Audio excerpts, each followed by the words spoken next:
கூட்டுறவு நேருக்கு வணக்கம். இப்போ அண்ணன் பிரசங்கம் எனக்கு ஒரு வெளிப்படை இருந்துச்சு. அது என்னென்னா, அண்ணன் பிரசங்கத்திற்கு முன்னாடி நான் இதுக்கு முன்னாடி சபையில் போயிருக்கேன். அண்ணன் இன்னைக்கு 666 சொன்னார். இதுக்கு முன்னாடி நான் சபைக்கு போன இடத்துல ஆராதனை பண்ணிட்டு முன்னே எனக்கு வலிப்பு வந்துச்சு. எனக்கு ஆஸ்பத்திரியோட வலிப்படல வந்தது வலிப்பு வந்து அந்த ஆராதனையில் தான் வந்துச்சு. எனக்கு என்னை தூக்கி இது பண்ண ப்ரேயர்லாம் பண்ணல, தூக்கி ஓரமாக போட்டாங்க.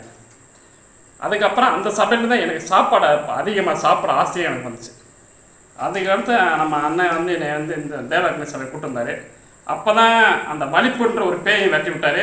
அந்த சாப்பாடுன்ற அதையும் சொல்லி எனக்கு அண்ணன் வெட்டி விட்டார். அது ரெண்டுமே பேயின்னு சொல்லி உணர்த்தினது இந்த சபையில் தான் உணர்த்துறாங்க. இப்போ ஏசு 25 சொல்லணும்னா அளவா சாப்பிட்றேன், இப்போ அளவா சாப்பிட்றேன். அதுக்குமே சாப்பாடு இருக்குல்ல, அந்த லிமிட்டோடு இருக்குது.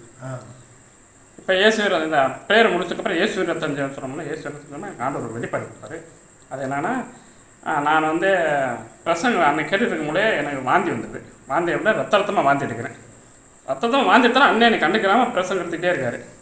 எடுத்துகிட்டே இருந்த பிரசங்கம் முடிச்சதுக்கப்புறம் பார்த்து மூஞ்சி தண்ணி தெளிக்கிறாரு. தண்ணி தெளிச்ச உடனே அப்படியே பார்த்தீங்கன்னா அந்த இடத்துல அப்படியே தண்ணி தெளிச்ச உடனே மழை பெய்யுது.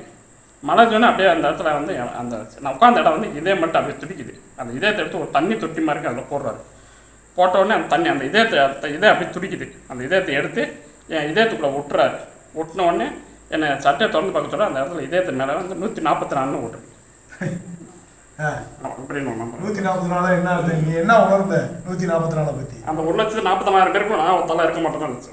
சரி, அதை தான் நினச்சேன். அதுக்கு 144 தடை உத்தரவு உனக்கு வந்துருச்சு.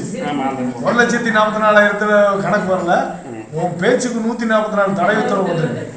ஃப்ரெண்ட்ஸ் கிட்ட பார்த்து பேசணும், சொந்தக்காரங்கிட்ட பார்த்து பேசணும். அதான் 144. 1,44,000 144 தடை உத்தரவு வந்தா தான் நீங்க 1,44,000 நீ ஒரு ஆளாகும். நம்ம 1,44,000 பேசினா உனக்கு 144 சைவர் கட் ஆயிடுச்சு. அப்ப பேச்ச குறைக்கணும். 100 நாள் வேலைக்கு போனாலும் பேச்ச குறைக்கணும். மற்ற உலக மக்களோடு பேசும்போது பேச்ச குறைக்கணும். ஆனா மற்ற ஆண்டவர் வார்த்தையை சொல்லும்போது சொல்லணும். உலக பேச்சுக்கு 144 தடை உத்தரவு அவன் இருதயத்துக்கு போட்டாச்சு. இருதயத்துல சிந்தனை பண்ணாலும் 144 தடை உத்தரவு உன்னை தடை பண்ணும். ஆண்டவர் அப்பயே உனக்கு உணர்த்திடுவார். அப்ப ஆண்டவருக்கு நன்றி சொல்லிக்க. நன்றி.